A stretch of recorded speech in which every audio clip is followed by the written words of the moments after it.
Hi friends, ಎಲ್ಲ ಹೇಗಿದ್ದೀರಾ? ಎಲ್ಲ ಚೆನ್ನಾಗಿದ್ದೀರಾ ಅಂತ ಭಾವಿಸ್ತಾ ಇವತ್ತು ಕುಂಬಳಕಾಯಿನ ಪಲ್ಯ ಮಾಡ್ತಾಯಿದ್ದೀನಿ. ಕುಂಬಳಕಾಯಿನ ಪಲ್ಯಕ್ಕೆ ಕುಂಬಳಕಾಯಿ ಎಲ್ಲ ಈ ಥರ ಹಚ್ಕೊಂಡಿದ್ದೀನಿ ಸಣ್ಣಕ್ಕೆ. ಅದಕ್ಕೆ ಸ್ವಲ್ಪ ಕೊತ್ತಂಬರಿ ಸೊಪ್ಪು, ಈರುಳ್ಳಿ, ಹಸಿಮೆಣ್ಸಿಕಾಯಿ ಎಲ್ಲ ಮಿಸ್ ಆಗ್ಬಿಟ್ಟೈತೆ. ಹಸಿಮೆಣ್ಸಿಕಾಯಿ ಮತ್ತು ಸಾಸಿವೆ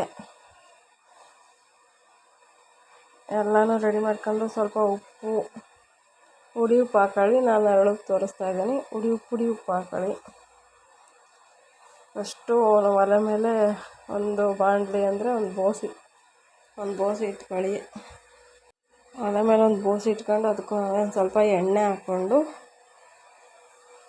ಅದು ಚೆನ್ನಾಗಿ ಕಾಯಬೇಕು. ಅದು ಚೆನ್ನಾಗಿ ಕಾದ ನಂತರ ಅದಕ್ಕೆ ಸ್ವಲ್ಪ ಸಾಸಿವೆ, ಜೀರಿಗೆ ಬೇಕು ಅಂದರೆ ಜೀರಿಗೆ ಹಾಕೊಳ್ಳಿ. ಆದರೆ ನಾನು ಜೀರಿಗೆ ಹಾಕ್ತಾಯಿಲ್ಲ, ಬರೀ ಸಾಸಿವೆ ಹಾಕ್ತಾಯಿದ್ದೀನಿ. ಸ್ವಲ್ಪ ಸಾಸಿವೆ ಹಾಕ್ಕೊಂಡು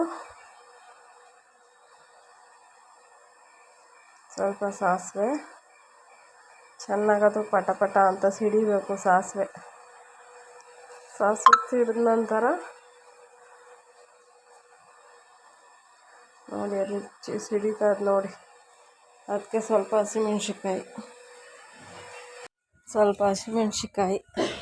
ಆಮೇಲೆ ಸ್ವಲ್ಪ ಈರುಳ್ಳಿ. ಹಸಿಮೆಣ್ಸಿಕಾಯಿ ಕೆಂಪಗೆ ಕಾಯಬೇಕು ಚೆನ್ನಾಗಿ. ಸ್ವಲ್ಪ ಕೆಂಪು ಬಣ್ಣಕ್ಕೆ ತಿರುಗಿದ್ಮೇಲೆ ಆಮೇಲೆ ಸ್ವಲ್ಪ ಈರುಳ್ಳಿ ಹಾಕೊಳ್ಳಿ. ಈರುಳ್ಳಿ ಹಾಕೋತಾ ಇದ್ದೀನಿ. ಒಂದು ಸೈಡ್ ಹಾಲು ಕಾಯ್ತಾ ಇದೆ. ಕಾಯ್ತಾ ಇರಲಿ. ಹಂಗೆ ಈರುಳ್ಳಿ ಹಾಕ್ಕೊಂಡು ಚೆನ್ನಾಗಿ ಫ್ರೈ ಮಾಡಬೇಕು.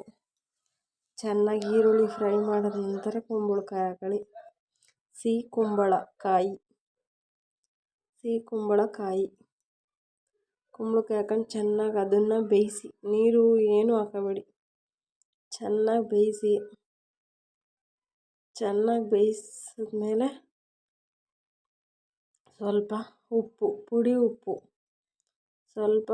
ಹಾಕೊಳ್ಳಿ. ಅದನ್ನು ಚೆನ್ನಾಗಿ ಕಲಸಿ. ಸ್ವಲ್ಪ ಕೊತ್ತಂಬರಿ ಸೊಪ್ಪು, ಅದನ್ನು ಚೆನ್ನಾಗಿ ಕಲಸಿ ಆದ ನಂತರ ಸೈಡಲ್ಲಿ ದೋಸೆ ಹಾಕ್ತಾಯಿದ್ದೀನಿ. ಕುಂಬಳಕಾಯಿ ಪಲ್ಯ ರೆಡಿ. ದೋಸೆ ಹಾಕ್ತಾಯಿದ್ದೀನಿ.